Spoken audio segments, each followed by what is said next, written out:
Poison slopes.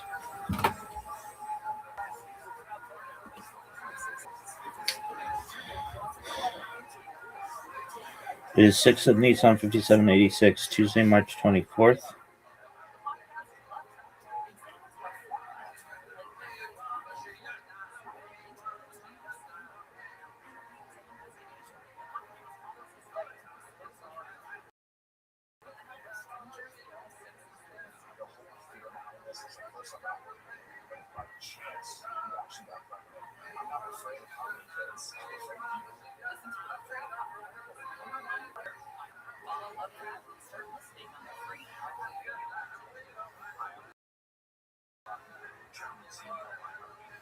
I canceled all my food delivery. Yo, go fuck yourself.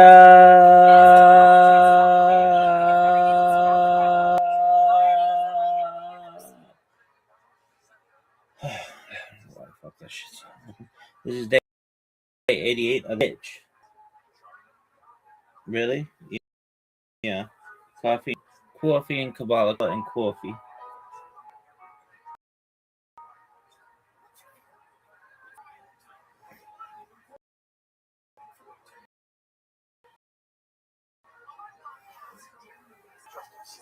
Hey, you sound boring as fuck. One of the most difficult aspects of starting to study Jewish mysticism and Kabbalah is getting a handle on just how those ideas developed over time. It's tempting to think that, for instance, Look at this. that we have it, or that Kabbalah isn't at all. Of course, there are these positions as very tenable, such as developed great. No one really knows for sure. Elu by Elu, Divrei Elohim Chaim, but this is the majority we live by. Schools of Jewish mysticism and Kabbalah. This class is meant to serve as an introduction to Jewish mysticism and Kabbalah from the point of view of its 3761, creation of the world, birth of Adam and Eve, Chava. Of course, this series isn't meant to be exhaustive by any means, but only should serve as a springboard for study and growth. Hopefully, it will also enable you to situate developments in Jewish mysticism and Kabbalah in their historical and cultural context, and hopefully embolden you to dive into the primary texts, which are admittedly as sublime as they are obscure. Let me express my gratitude to Congregation Tia for allowing me to use these lectures to reach a larger audience here on Esoterica. If you want, you can find the entire playlist entering the Introduction to Jewish Mysticism and Kabbalah. I'll be uploading them over the next few weeks, or you can find these episodes after autumn of 2021. If you want to watch the entire series, you can find them in that playlist. If you find this series on Kabbalah interesting, I'd hope you check out my other content on topics in esotericism, and perhaps consider supporting the production of free academic stuff in occultism, hermetic philosophy, joining our nation. You can find those links below, and I really appreciate your consideration. Now, let's enter the garden of Jewish mysticism and Kabbalah. So let's do some recap, and let's get into the Zohar.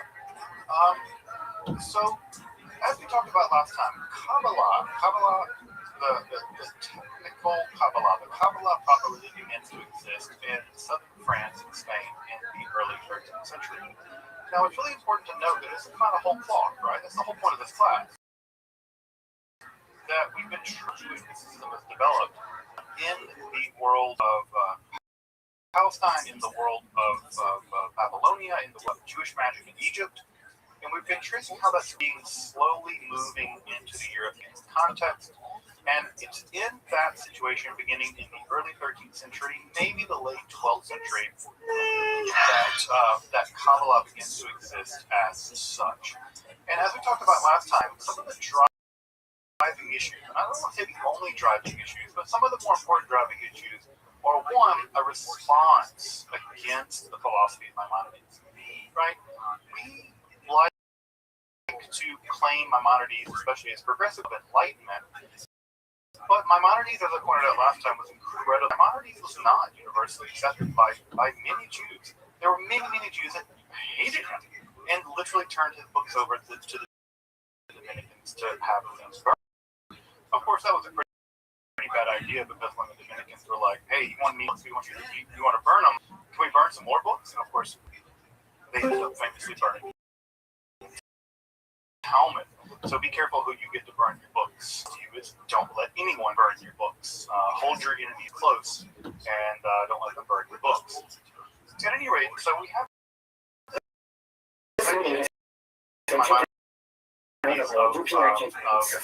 rational angels, body of God. Of course, this is what we're very interested in. The body of God, the actual body of God that you can measure. The Persian Empire saying you did. And they were very interested in the idea that you could go into the realm of God, sit on God's maybe even be tranquil. In my life, these thought this was just complete nightmare of idolatry and paganism.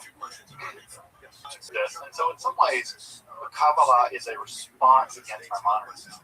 I think the second thing that's really driving the rise of Kabbalah is what sometimes I call the gap. And this gap problem really comes from the inheritance of Neoplatonic philosophies.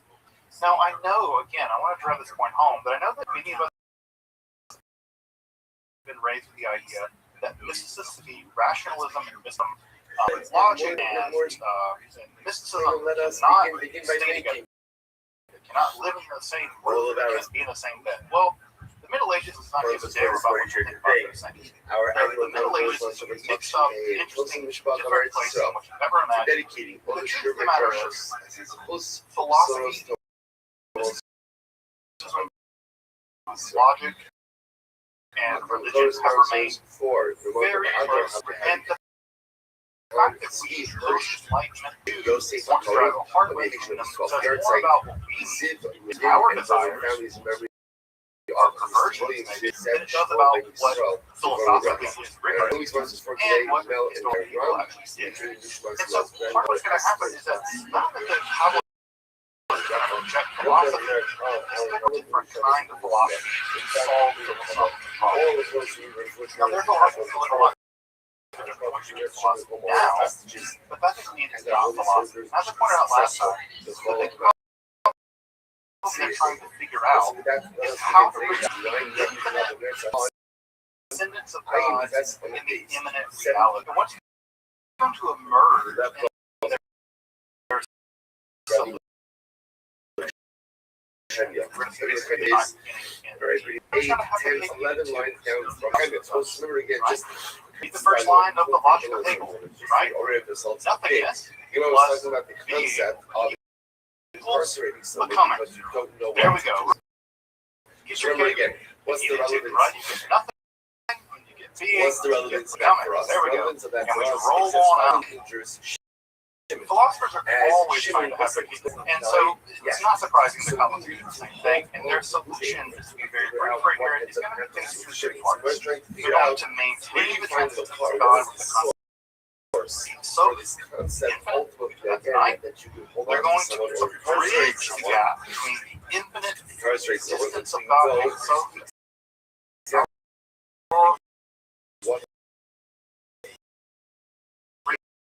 reality which separate. And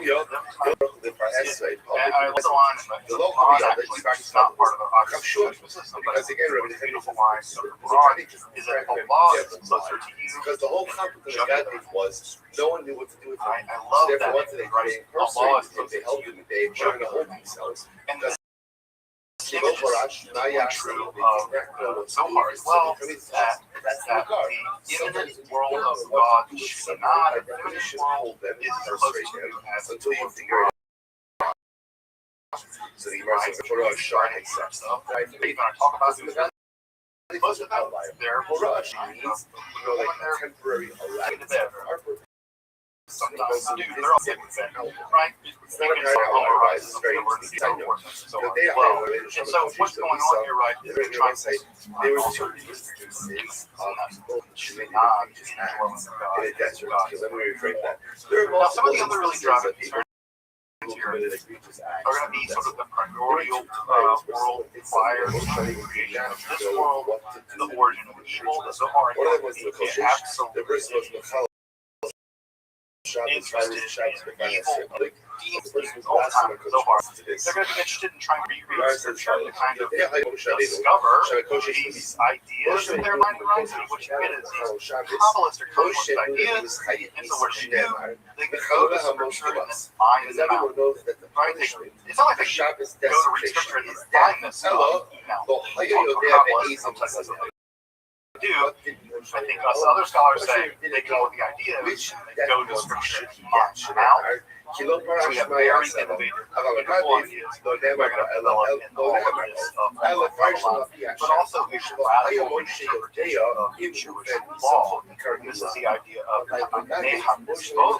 Neham Mitzvot is explaining the mitzvot. It's interesting. Right? Why do we do this? Why do we keep Shabbat? Why do we not do this? Why do we why do we not do Shabbos? Why do we don't allow linen and wool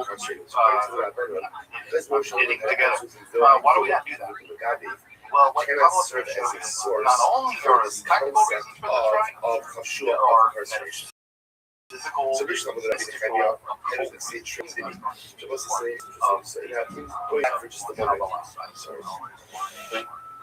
we had this concept.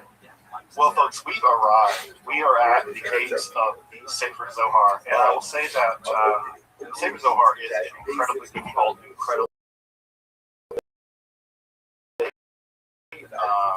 intimidating text. I'll speak for myself. I have a very tortured relationship with it, just because it's so difficult to get into. I've never experienced a text that is intimidating. So as I work with these next couple of lectures, we'll be focusing on the Zohar. This one is like no one can do cases service to the Zohar in 2 lectures, much less our lifetime of studying the Sefer Zohar is that monumental. I just want to illustrate this with a visual example of why we're going to do at least 2 sessions of the Zohar and why I was class on the Zohar. What happened? So to get an idea of this, I'm going to hold up this copy of this right here. Longest Kabbalistic text required to accomplish the Zohar. This is a Sefer right? So this is a Sefer here in Hebrew, right? So this is the Sefer here in Hebrew. And what you're seeing here, right, is this is the longest Kabbalistic text prior to the Zohar. Case where he's going Hashem, here this is that Ruvain goes free. The standard Zohar, just the standard Zohar, with no addition whatsoever, right? Still not considered the entire Zohar, is still all it is. And then so this is a standard academic Zohar with no commentary. No commentary. Why does Ruvain go That's free as well 3 in that case? substantial volumes. At the end of the day, In the standard edition of the Zohar. evaluated. So I just want you to understand at some level what we're dealing with. We're dealing with several words from the math books up there of growth into Jewish. When I say several orders of magnitude, I'm talking about tens of. Why? So what I say to the Zohar is it's like a giant jump in terms of production. So what I want to make very clear is if we were to add every single text we've talked about so far in class, right, so the section of Babylon and Talmud, you can add everything up, multiply by 10. So what I want to know is that the base doing scriptures on the Zohar, which I think the class basically now. I'm doing it because I can't possibly do justice to the text in 2 lectures. And if I try to show everything under one, I think it would be fairly Obviously, it's custom media, a violation of content. right? This is either diving down. All right, we'll get to that. We're going to spend Over the the course of 2 lectures now, and this is exactly what is it. The first thing I want to do is do a little groundwork. Where are we? It appears somewhere in space around 12 And to give you some idea of when we are, right? Some cultural landmarks that you probably know. In the time period of the groundbreaking of the Notre Dame Cathedral, the groundbreaking was 1163. It was completed just a little bit later in 1345. So we're right in the middle.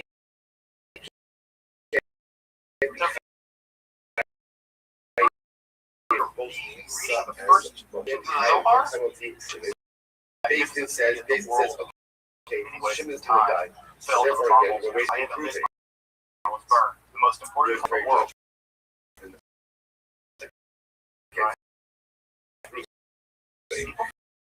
In this case, over here, library in the world. And in that case, the Raisa says, we bring moving back to Basin, only also Owen Shini, I would say it's actually greater.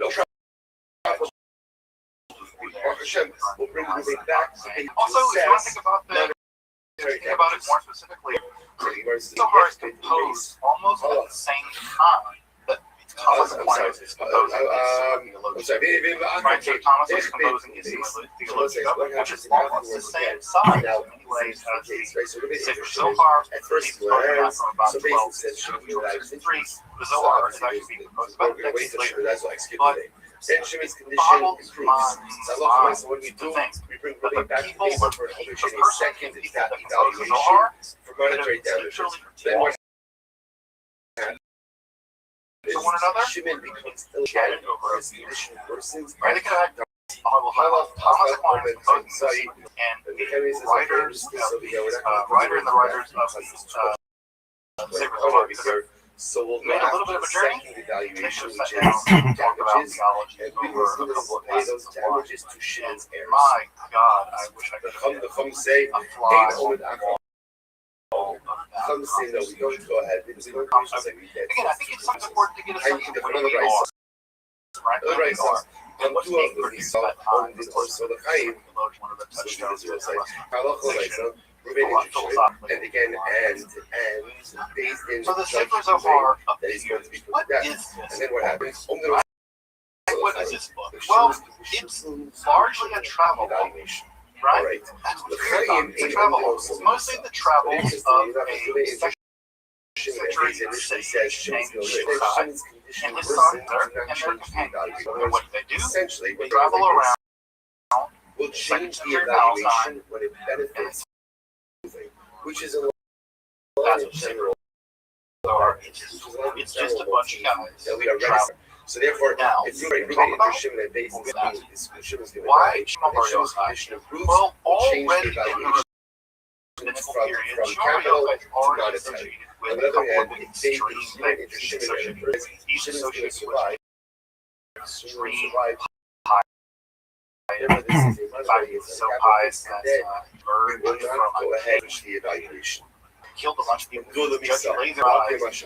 He What hated happens the if Romans, the original sort of evaluation forward situation we against said the that Roman Shimon's going to die, assimilation. and then And in many ways, some around Shimon Bar Yochai already been opposed to sort of an apocalyptic figure.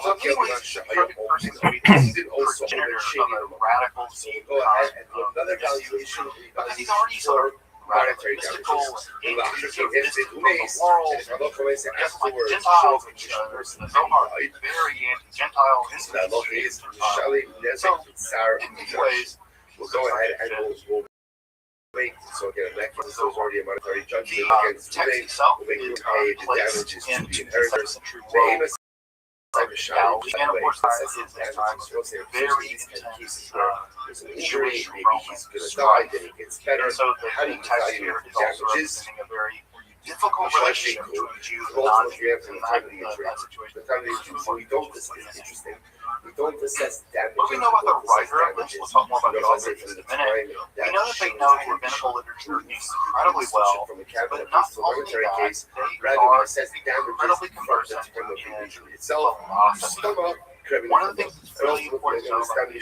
Sefer Zohar is the person who writes this really so we don't have a task, it's just in this case, this text is only possible to read on the passages where and so one of the things we know about that the text is composed in strange dialects of Aramaic. It's not Palestinian Aramaic, it's not Babylonian Aramaic, it's Zohar Aramaic. When I say that, it actually contains all kinds of strange, almost idiosyncratic examples of its own sort of private language. It says damages against Ruben and the obscure, weird dialect Aramaic, which is supposed to be something that's it. There's no capital liability for Ruben. Once judgment But one thing to know about the Zohar is it's actually not one text. It's not like you can read the Zohar beginning to end. The Zohar is actually composed of very small, some big, some small, some only 7 pages, some 150 pages. It's a text composed of texts. And what I want to do now is go through some of the texts that compose the Zohar. Because you shouldn't think of the Zohar as one text, you think of it as sort of a stitching together of various texts that don't always work together. But the most important section of the Zohar, the biggest section of the Zohar, this is a running midrash. Midrash is a kind of creative commentary. What is the definition of Shalema? Definition Torah, with almost all the weight being thrown at Genesis and Exodus. And then after Genesis and Exodus, almost the weight of the commentary drops off, and some parts of the Torah are very covered. So it's not like it's a systematic commentary of the whole Torah. Some parts get a lot, some parts get very little at all. The judgment is done. If on the other hand, based on evaluated, that Shimon is going to die as a result of this injury, being incarcerated of assemblies. Then these are texts in which the spirits of the Zohar get together and have Shimon has a reflection. One of these two assemblies is smaller assemblies in Israel. Is a very small gathering of people around the death of Shimon Bar Yochai. Smaller of the two, but the more important one, How long? and Like, the does this go on? ViralRabbi, which In other is words, what does this mean enough that they'll be discussion of kinds of things, How long do you incarcerate him for? including Until the one of two things happens. commentaries Until on Shimon dies God's or he gets beard. better. There's a long section about God's beard in another section called the Secret Dispute. That part has to do with divine anatomy, and people think this is a very old stratum of the Based on evaluations and assessments. very weird part. This cabinet is very So we have these big drugs, which are these stages. We have this other stage called killing animals, which is, you can see these words are largely Aramaic, reflecting the names of the sections. And so these sections are very, very unusual, very difficult to understand. I still don't know half the stuff. It is very, very difficult. But on the surface, it's just a bunch of guys getting together and talk about stuff. going to kill a Nathan. There's also an early section of the Sefer Zohar called the Midrash HaMizram. In Midrash, the Hebrew Midrash, is probably the oldest section of the Sefer Zohar. This section deals with a large degree of things like, for instance, the soul, the afterlife, the Messiah. It's sort of like the Zohar learning to be Zohar. Study the Zohar for a beginner. If you want to train will study Zohar, study the Midrash HaMizram, and then move on to other sections because it's much more familiar to you. Midrash, but still a very strange section in these. Ruben goes over to Other sections of the Zohar that are very important. Right, very hard. Again, but that type of another section of the Zohar that's very important are the literary subsections, right? But there are a couple of important literary subsections. Literary subsections actually, what is called Saba, old man, the young child. It turns out the young child, the old man, had it been delivered in the way that it was child. intended, would have caused These sections injury are where and death. a young child, a wonderkind, and an old man who was just a donkey driver actually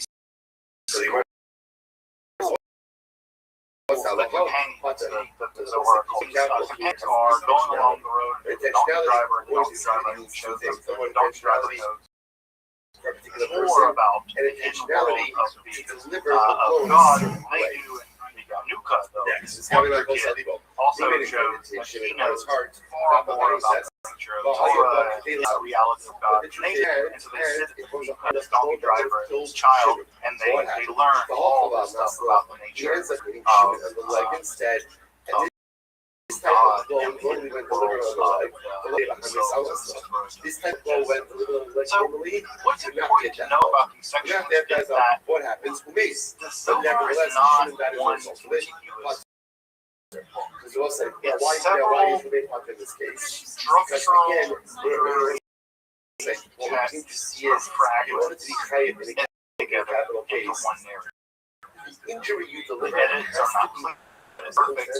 The edits get going. What's neat about them is it allows So you to this have is graduation study actually into the Zohar. And I have graduate studies in this case, where one can this kind of get happens sit in the Zohar and kind of work your Zohar muscles up.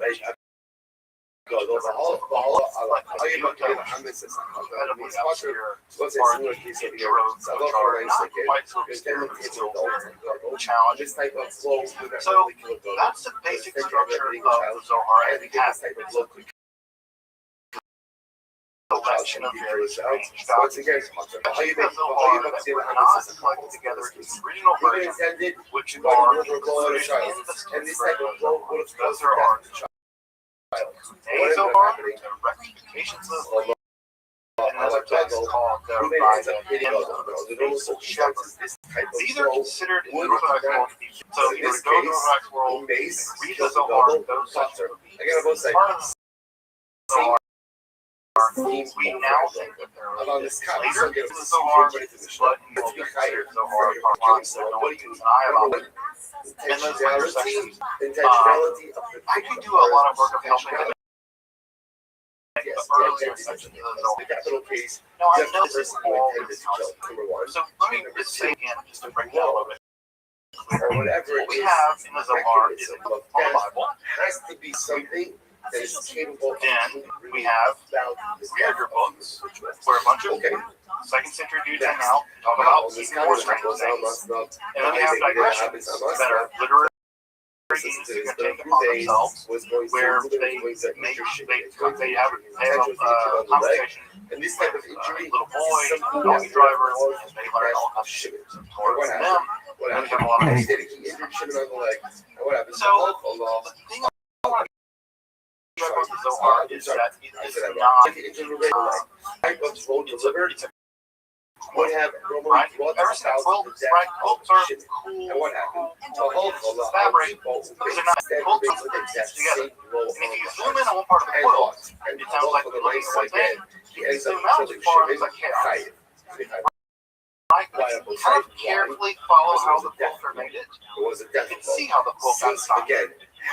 But again, if you zoom out on the quilt, it looks like a bunch of crazy things together. If you zoom into close, it looks like it's just different things. And even though it's Zooming out, structure, if it results in the structure of the Zohar is very well understood, and I think the best example of understanding it is having the apples and cycles. But how you buck is the and he injured the adult was death. the earliest appearances of the Zohar occurred in the 1290s, but we think that it's largely from 1280 and 1286, although probably I think actually Old folks again, that this is interesting. Largely But again, from versus the I person Shimon said is Kanarok is that. Barak is that. Castile, you see the screen. Right. We say that because everything seems to point back to him. So let's analyze it. It says Yeah, he quotes it. Rabbi Shimon Which is going. from Rabbi Shimon seems was to on be Reishon. him. He's going on the That Sefer. Moshe So the Moshe Moshe Moshe so If you want to see Leon what is was going on probably the the last author of a that big we're chunk never of at these Jesus texts. Christ. We'll talk more about The problem is complicate that more. it shouldn't, right? It should say Now, Rabbi one Shimon thing I want to point out everybody. here It should is just that say Rabbi Shimon told even them. in That's the it. early That's it. days You of don't the have Zohar, to there was say a lot of this doubt Kavi about Maro this. Gezeva Hara Gezeh. Most people, many people This thought is it the was a Tanakama forgery, said. right? Tanakama said Many people thought it was a forgery. Talk about the word in a minute.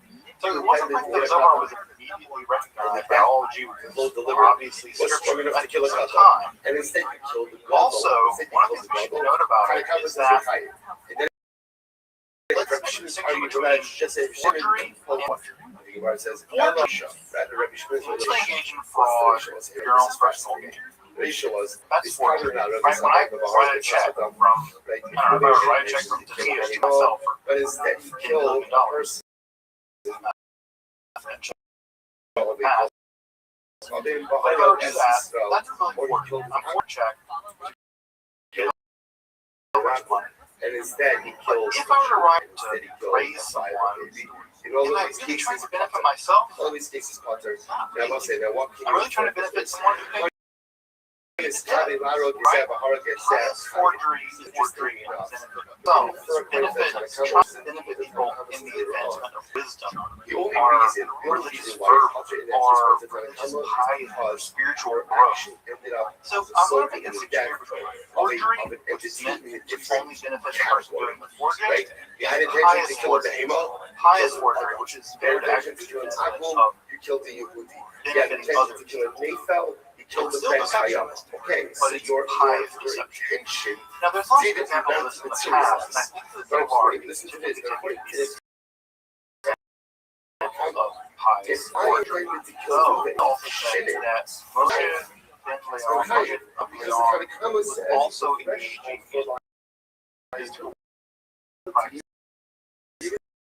that may have altered intentionality to commit the consciousness, even and also consciousness that this is mystic category. trans My sort of intended victim, state, okay. decomposing checks. Rabbi Shimon says, So, I feel this Kavi Maro Gezeh Bahara Gezeh. Rabbi Shimon says, no, that is not true. That is not Did true. Moshe Two things have to Does that happen. Number make one, it a forgery? deliver a blow that is capable of causing because death. forgery And and highest forgery must and mystical But alternate if you end up consciousness killing the wrong really person, make this happen. cannot be tried for Now, capital. what I want to again, point out here is still the other argument why made by really Rothschild. I can't be right. So we'll say So I don't want to that. belabor This this is a point. very I don't want to. this is I a think it's important to point this so out, what's happening over here. but I don't want to. Put it to the I just don't want to beat this. As long as you end up killing someone in Sholem, the same category, one of Gal. Okay, Okay, if it's somebody Jewish who's mysticism, he's one of the to behave, you forget he was a philologist. His training was in philology. PhD of Jewish mysticism because nothing existed like that at the time. He was a linguist. So when he went to study the Zohar and trying to figure out who the Zohar, he approached it from a linguistic angle and a literary. And what he found was he wasn't from the second century. You intended to kill. Incredible.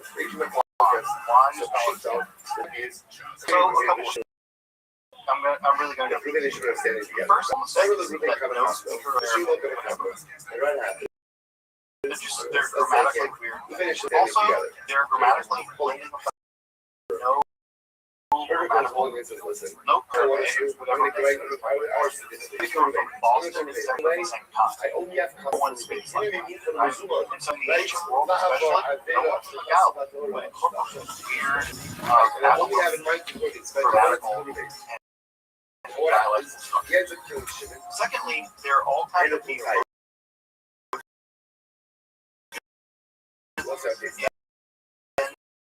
Zohar that are not found in the writer. Zohar, the ta sound. There's something about these sounds that the writer Further, there's evidence of medieval construction. Old Spanish words and even philosophical ideas that really emerged over the Middle Ages, Arabic philosophy. Now, what's really important about that is most early on, well, in my mind, the philosophy. So much so that we even have a copy of his manuscript for the Guide to the Black that survives with his notes in Moscow, one of the libraries in Moscow. So, most early on, according to the major author of so that he had a by written out for him. He wrote commentary on it. He knows the language of philosophy. He's in fact, in many ways, writing my mind. And the fact that we know this is he read it very closely and left notes behind. And many of the medieval, there's Aramaic, Arabic, Hebrew, words for me, technical terms. Secondly, the writer of Zohar that we have is a bunch of weird mistakes. And even no person living in the Galilee, right? So there are many cases in the Zohar where they say, I'm going to city A to city B, and I'm going east. Except for, you couldn't go east either. You had to go north. Right, or you're going from place B, from place A to place B, and you have to go north, and they go west. Geographic.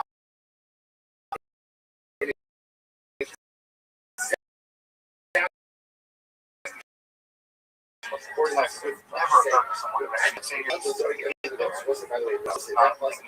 Secondly, there's confusions about relationships.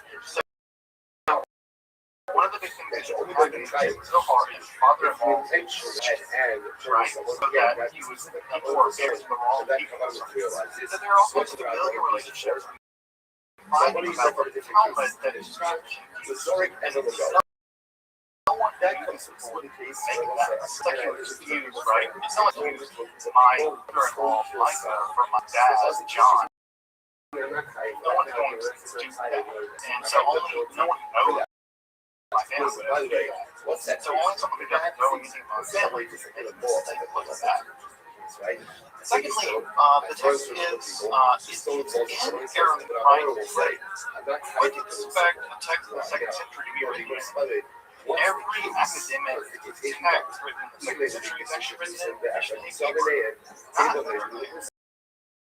So the language is just anachronistic. I mean, you expect that. That's exactly.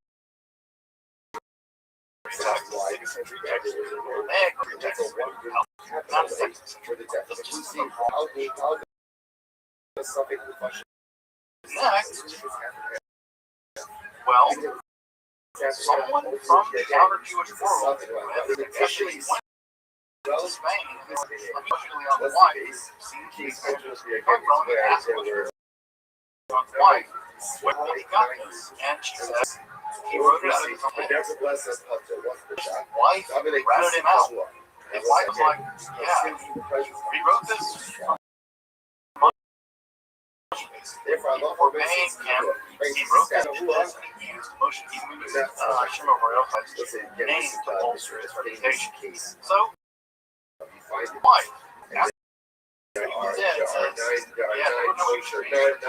He basically says, no, I think that's one of the more evidence. Further, the linguistic analysis of this Zohar shows that the only document that resembles the same Zohar is written by Moshe. In fact, the earliest quotation of the sacred Zohar are from books written by Moshe. Leon is trying to make the weird and he quotes the Zohar out of his life. Now, that's the cool kind of plagiarism.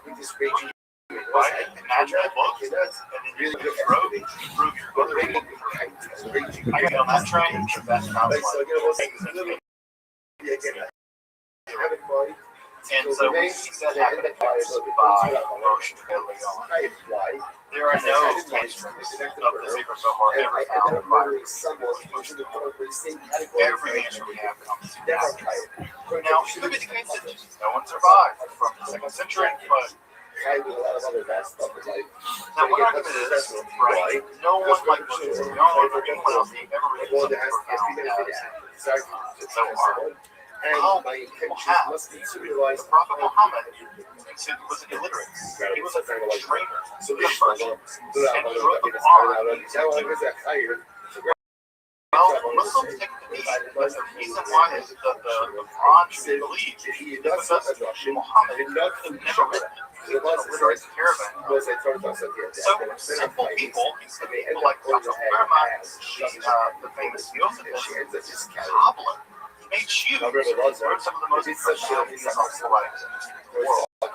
So it doesn't take a person to be a genius. In fact, I would say, in many ways, the genius has everything to do with being smart in ways that are completely unconventional the ways around you. Just because no one around you does what you do, it doesn't validate your genius. It might, in fact, self-evident. So, the preponderance of evidence, folks, is that emotion belongs at some level of responsibility to shine and share of the text now referred to as a Zohar. Now, what I want to say here is that we don't believe more scholars is that this is a section. We are not with the larger question of textual analysis. Did emotion symbolize the entire what is there?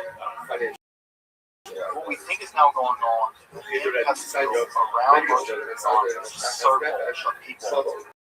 And that circle of people, like the Renaissance or symbol of history, they're composing a text in which they're all contributing in all elaborate ways, and they're sketching the go. And that's very clear, because as we see the Zohar as a single history, it's not revealed as one book, it's revealed as a bunch of various tractates, almost edited together as the Zohar, because they're all unified So we now, scholarship the whole thing. Rishon believes, now scholars formal comes nowadays we have project in which there are lots of people who have writing things and motion just you know, so first of all, we have our focus on the project. Again, that about the 20th century, some of the things were lost in the 20th century. Have been authored by groups of people or by the corruption. Yes, but Shiva says no. So just hold on to that. Just hold on to that. None of us didn't take that group of people they were already also started two people are fighting. They end up talking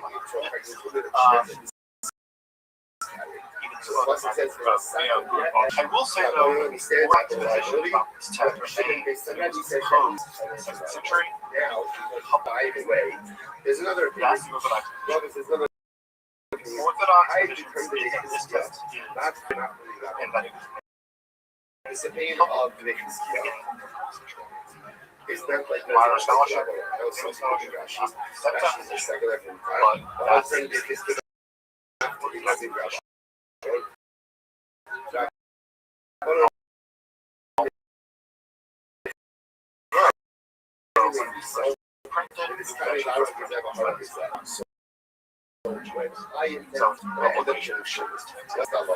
so according to what else according to that, so how does this text develop in 46 minutes of now that you've heard it, they have a difference of the end of the Russian post of some and so right? So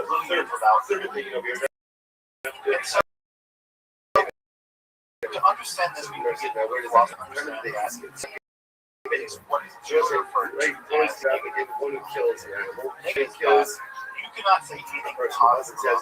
Not give anyone shall not anything not to You can't say that God is because any concept you have of love is always inadequate to God. You can't say that God is love because any concept you have of love is always inadequate compared to the faith. And if I kill a So person, the idea of anything positive about God, you can always say negative about God. You can always say that God is beyond, God is beyond love. so was it? You can't say that God is wise, but you can't say that God is foolish. God is not. God is beyond reason.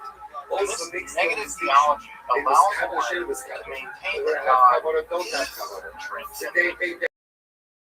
Here you You still talk about God, right? By saying that God is beyond some, you can still say that God was. God is beyond understanding. That's an idea that's being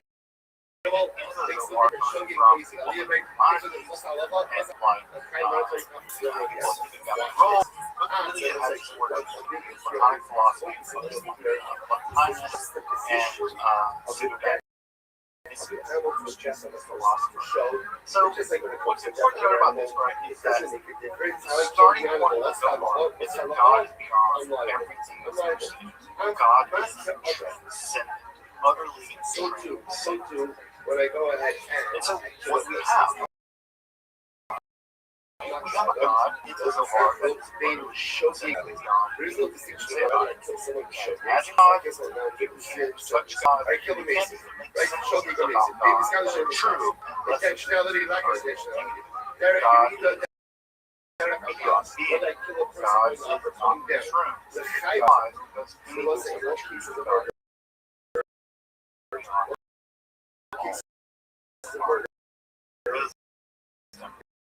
Yeah, the various So of the this notion of things being we so yes, because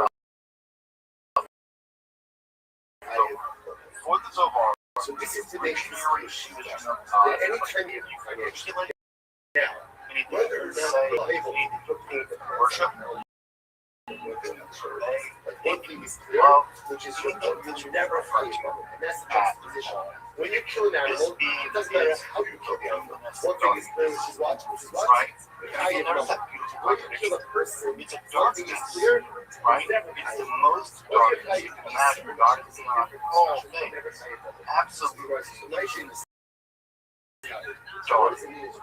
Yet God is beyond. And so that's the contradiction. Right? God is the lamp that infinite dark lamp. I didn't have confidence to kill someone. This contradiction is going to That's drive. And So she does having beyond was there. that, Ellen was God choking is me. the result of It was God. driving me. I had things Beautiful contradiction. shit. They Zohar funny. captures I have a moment this contradictory reality. For God is both beyond all predications, and and that's yet everything being that back is in the predicated of anything like it's strict as if relies they on God. obviously In some sense, this is God trying to examine. Everything you know about God, everything. Everything. None of that applies to this. Names of case all that. Nothing you know about God What's that applies case? to him. That case is where I Names all had to be laid all for the shivers. So that's how you sell it. Why? Again, I didn't feel like I didn't get them. I also had to happen forever, right? Because he's not here, it's not just here, right? What happened? Well, has a few different opinion over one.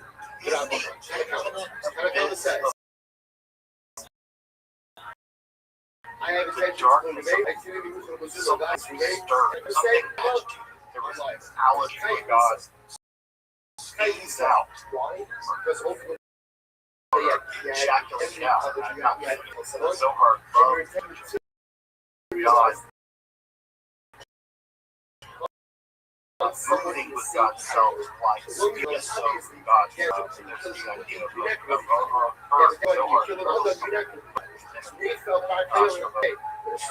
masturbatory or self-inflicting out of that burden.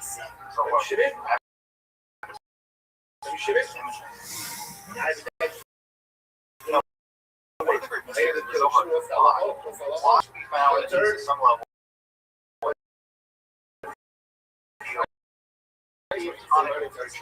It seems like in the God cosmic charge, and that charge is infinite darkness.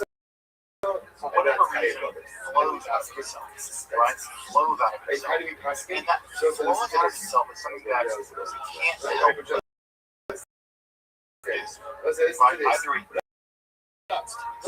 right? Either it's so big, it's like a saucer of milk being put on a pot, boils over, just has to go somewhere. And so we can have it dark there of being something flows. And this outflow, philosophy, sort of flows out and one comes out of another.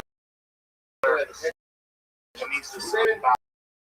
And that now reaches a terminus and not even headed.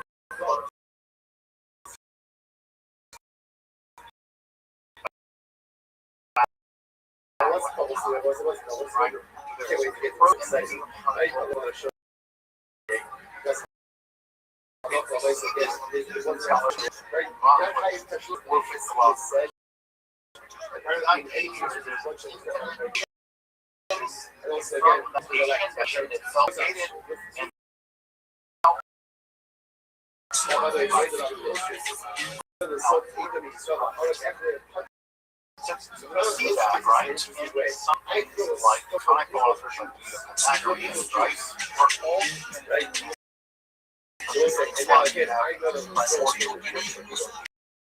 Were all understanding that and there's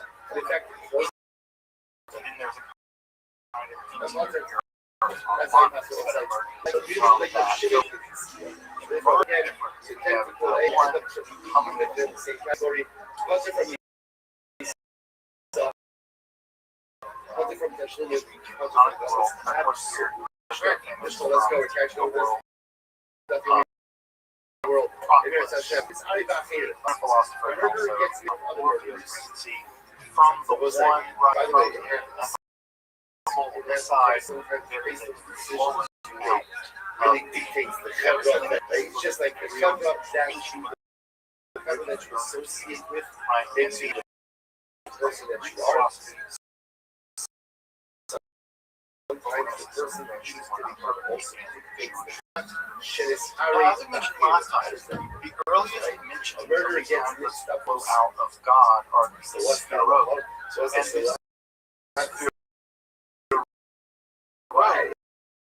You know, right, are the earliest earliest emanation that out of a being flows one more discrete being, right? So imagine that out of this consciousness emerges the consciousness of myself. I'm sorry. The consciousness of myself is distinct from myself. And so when you talk about my consciousness and the fact that I'm conscious of myself as being two distinct things, right? If you're like been in pain, right? You're like, my knee is hurting, and your awareness of your knee is hurting, two different things, Everybody is right? So okay, we'll see the exact dynamics of that. pain is suffering is you reflect on the fact that you ever have like a meta headache, where like your head's hurting, and you're like, now I'm aware of my head hurting, I'm thinking about the head hurting. Right? There's a distinction, right? There's just a distinction in the mind.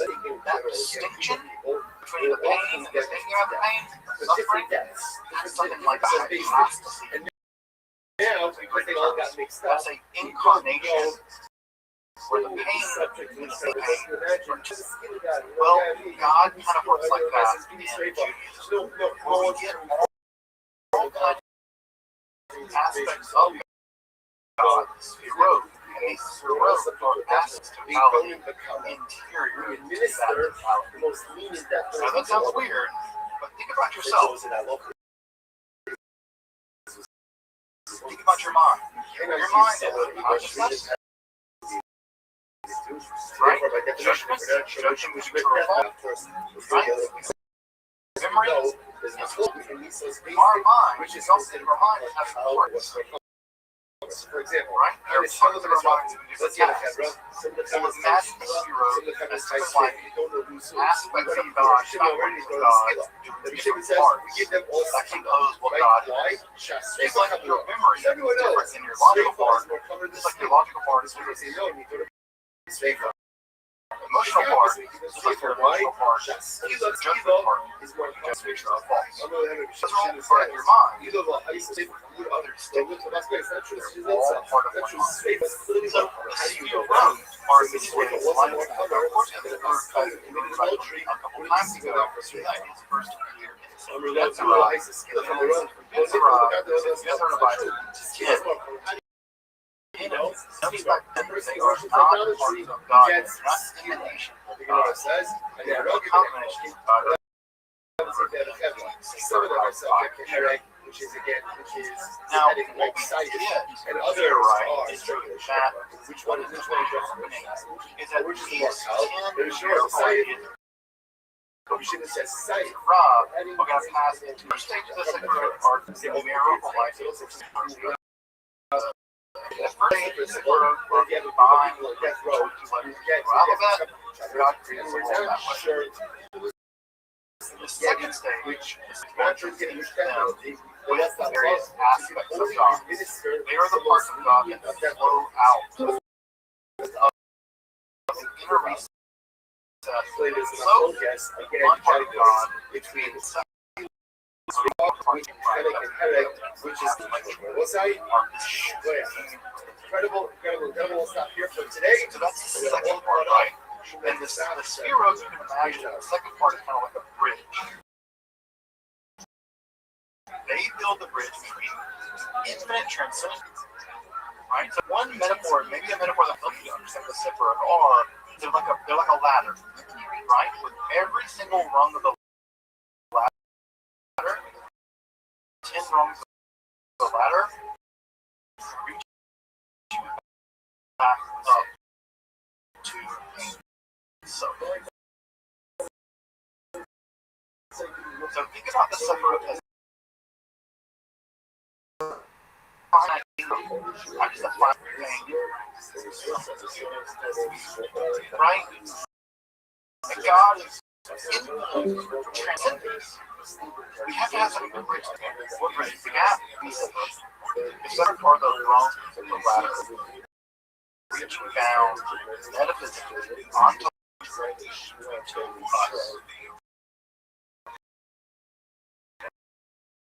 Now, what is happening on the drums are, right? We had it there too. And the Sefer Yetzirah, we have the Sefer back here, and it's in the Sefer Zohar that we become clearly systematized. Systematized we now about something.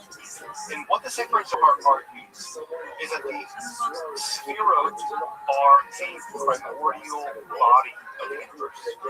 They're like the universe before we get to the physical. They're like the metaphysical part of the universe, right? So before there is a physical universe, there is the metaphysical universe. And the spheros exist in that metaphysical universe. They are the primeval body of human beings, the primeval body of Adam Kadmon. We'll talk about a little bit later. They're kind of being there's a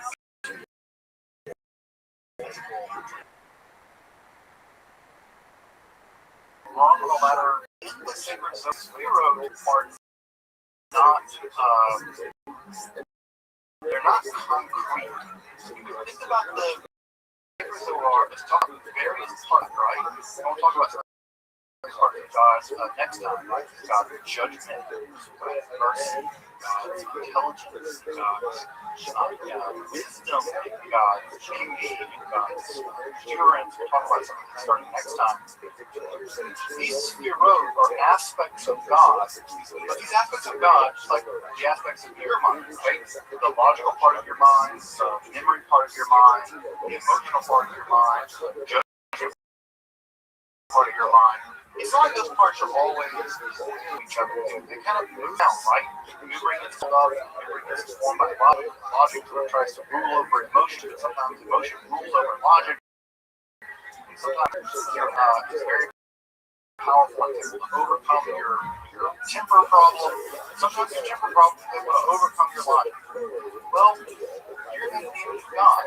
Unsurprisingly, because those things are true of you, they're true of God too. The inner world of the divine, the inner world of the Sphirot, these aspects of God, are also in a kind of dynamic. They're always interacting with each other. They're always moving around. So this is a reason don't you picture the Sphirot on the screen, right? The classic image where there's one sphere at the top, and hook up the other, right? Why don't you have that? I want to disrupt that image. Sphirot of the attributes of God, of the qualities of God, the 10 qualities of God as locked into those sequences. Because in the Zohar, the sequence you've seen, right? The sequence of the tree of life, we'll talk about that more next time. The tree of life sequence you've seen is the balanced version, which never occurs. The Sphirot are always moving, shaking, dancing, crying, screaming, contemplating, intellectual, beautiful, engaged prophecy, gloating over the future of the coming of the Messiah. None of them are ever in one place. They're moving and gestating and dancing. Being a relationship. The thing I want to notice here about the Sphirot, the thing I want to drive it on is that image that you probably have of the Sphirot, Keter,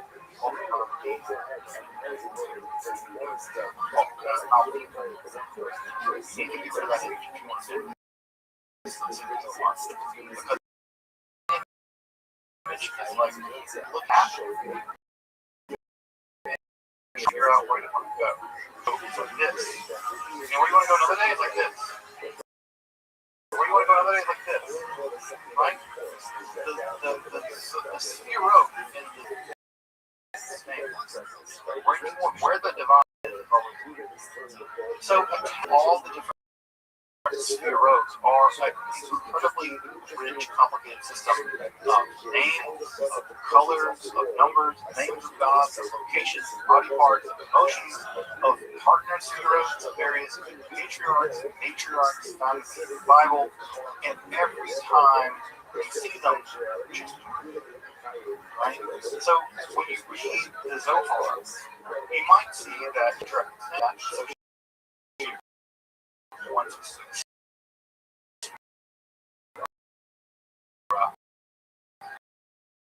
right? Or a specific region of the body. There's a dynamic or trying to decode takes a long time. Now, what is the relationship between the soul and the Sphirot? It's complicated. You have to resort to metaphors, right? We're dealing with the whole poetry and art. Metaphors and things like light breaking into the spectrum. Or one candle light, right? The infinite dark candle that you can never see again. So reaches out into being, right? From non-being, from trans-being, from ultra-being, lights the light of Keter. And Keter is a light that burns so bright you can't see it. So it's a light, but it's a light so bright you can't see it. But it's like, oh, it's colorful. And that light is so bright that you can't look at it, but you know it's a light. And that light lights a nine. That's again so bright, right? That you can kind of look trying to do your fingers. So what we have here is again a metaphor of light. Light is light. Other kinds of things are fountains, right? So you have the very tip fountain, right? The very top of the fountain that springs just a tiny bit of water that you can hardly see, right? But eventually it fills the first bowl. The first bowl fills the second. That first spigot of water, you can't even see it. But eventually it fills the first bowl, right? So what we have here is the idea of God's divine being spraying out right? Lactating out, right? Ejaculating out, right? The language is always mixed with Zohar. We'll talk about gender in Zohar next time, right? But the tiny jet which you can't detect, and yet fills all of it. So God is always beyond all being, and yet fills all being. Very important concept, right? Crowns us upon each other with Russian gold or it's and again, the way the separate relates, we think of them as one another, right? We can also think of them as destiny upon each other like Russian dolls. So again, it always depends. So far, it's always moving around about how it wants to do itself. And I know that it won't be showing an image, visual image of the tree of life. It's not going to do it yet. Because part of what I want to do is show you that image is not Jewish. In fact, if we go back a couple of slides, that's one of the earliest depictions of this episode of history, right? It's not the tree of life. It's an Essedal version, right? Keter, right? Or all the way down to the bottom part of the center, right? At the bottom of the center. Because again, no up, no down, no left, no right, no beginning, no end. This is God, right? So I know the image you've seen, right? It's probably that image. Right? That's the image most people see. Something like this image, right? So Keter from Mamina flows like this. This is just as representative of the Sephirah as this is the more famous one. I think that was just right. Keter, right? Here, it's Keter at the top. Right, Malchut at the bottom, here, Keter is outside, but Malchut. Notice how that totally changes how we think about the relationship between these aspects of God. Again, both of these are accurate about the structure of God.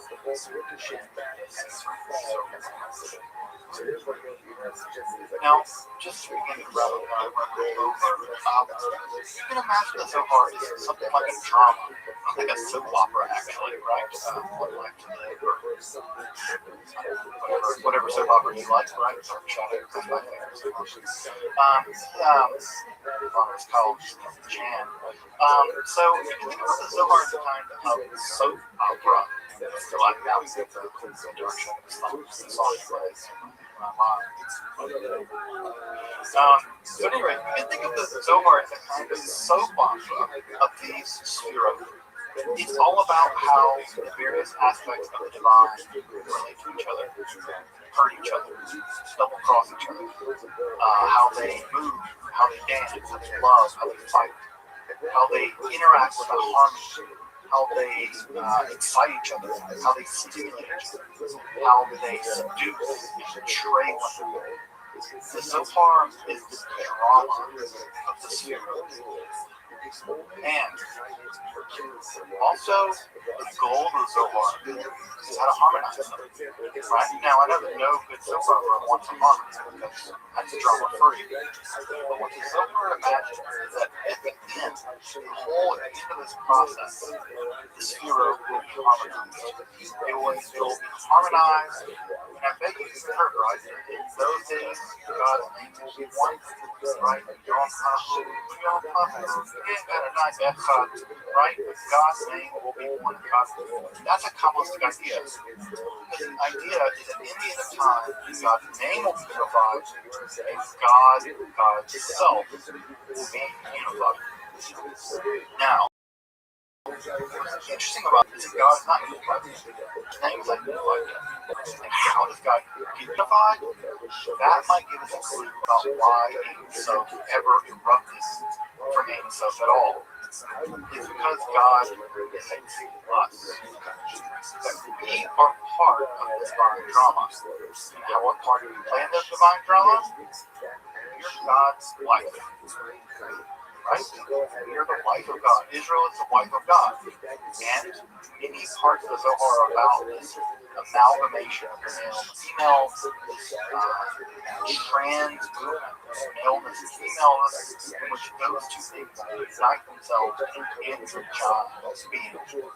And that the androgyne being is us as God. And how do we do that? Well, so very conservative. The answer is scrupulously follow. Don't expect Nikki to be stuck here, folks. Don't go on down the road and we're going to smoke reefer and drink love and do some drugs, trip out and have fun. No. Zohar is scrupulous about Jewish law. You unite God.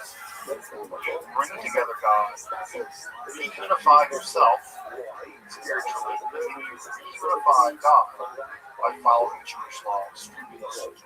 And not just scrupulously, but the most irrational, strange laws in the Hebrew Bible are the Zohar, the single most law. It's a felony, right? You gotta attach boxes to your arm and your head. Why? It doesn't matter. There's no logical reason. It's precisely because there's no logical reason, but the illogic of it actually makes it mystically transcendent. And therefore, it's a felony. Part of Judaism. For folks who also do Shabbat, the observance of Shabbat also described as incredibly important. And if you've ever seen Chabadniks, and some Chabadniks on the street where they want the guys to light the felons, Shabbat candles, because they're communists.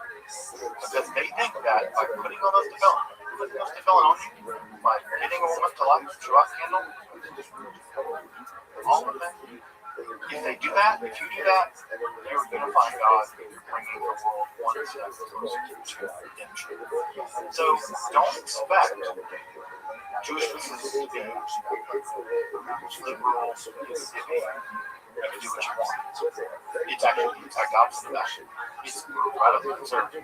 Which, by the way, should not surprise anyone who has anything about mysticism and contagions.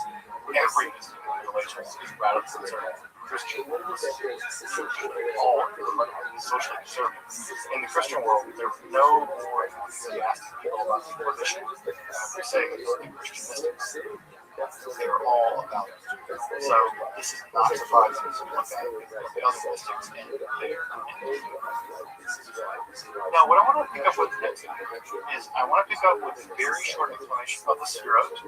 Right? Tonight, I just want to break down the idea that there's a configuration that you need to memorize Keter, Pokemon, Bina, blah, blah, blah, blah. That's not I want to break that idea. Right? I don't even should. We do it next week. Because I want to tell you, when I want to drive home in the Zohar, in the nations of God are dynamic. They are a soap opera. And soap opera is only words that they're dynamic. Because characters are falling in love, double crossing, getting angry, getting jealous, getting freaked out, taken out, whatever. So think about God as the God's interiority in soap opera, Jewish law is organized around balancing that out. That's the best way to think about it. We'll talk about those distinctions next time. But imagine God's life as God is in soap opera. You doing Jewish law is harmonizing. That's the best way to think about the way that Zohar actually frames it. It's not make the Zohar say something that doesn't. It's not imagine the steady structure of God. I put a cheat sheet up, right? A cheat sheet about the Sefirot. We're going to go through the next time. Right? We're going to go through all the Sefirot next time. I'll talk a little bit about each one of them. Again, drive home. We're going to go through the next time. At this point, what I really want you to use the metaphor of this is a soap opera, not a structure. Imagine it as a structure. It's a soap opera. It's a soap opera. Furthermore, we are not yet folks. If you think this is the entire Zohar, you are way off filter. We still have to deal with the Shekhinah, right? That's so we feel God's innocent aspect, the reality of God, the hearing of God, that goes all up again. So far, the fact that God is not she, but they, all of the synonyms. We have to deal with the question of this book. We always touched on a little bit tonight. How does the Jewish law relate to the Sefer Zohar? Obviously, another thing that's very important about the Sefer Zohar is its teaching of evil. Evil is very important in the Zohar. And in fact, we imagine that the Sphirot, right, the positive attributes of God, have an inverse version, a Zorro version, a backwards version, an inverted version, negative image. And that negative image is called the Sitra Achra, the other side. And that negative image of God is the realm of the demons. And so we're going to talk about Jewish terminology and the world way in which the negative image of God is that role of the demon. And of course, we're going to talk about how this text got received. This is one of the strangest texts in all of Jewish history. How did this text get received? And more importantly, how did it become canon? How did it become Jewish scripture? It is. But also how in the progressive world it ceased to be scripture. Why is it that you never learn so far? Why is it that in your camp or in your shul or in your temple you would learn the prophets, you would learn Torah, you might learn some Talmud, never learn it so far? How did it get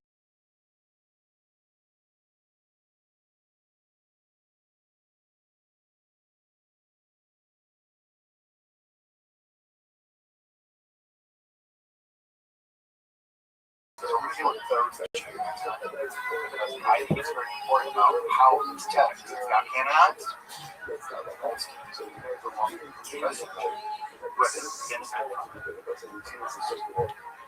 Welcome back, and thank you for joining me as I explore the garden of Eden. You're fired. Go fuck yourself.